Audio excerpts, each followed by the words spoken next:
Hello, after 48 years, ayan, nakabili na ako ng tuna at saka ng mayo. So, tara, mix na natin sa rice. Ayan, meron na tayong rice. Masarap talaga to kasi mainit-init pa talaga yung rice. Kakaluto lang. Ayan, lagyan na natin na itong tuna. Yung maanghang yung binili ko, guys, kasi para mas masarap. Ayan, lagyan na natin yung sabaw.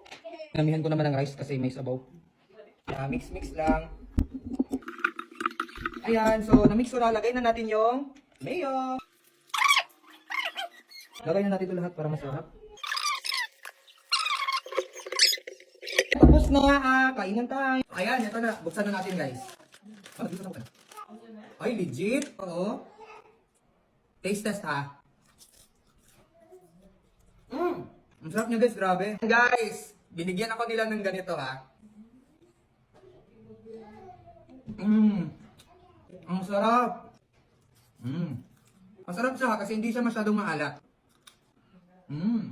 Ha?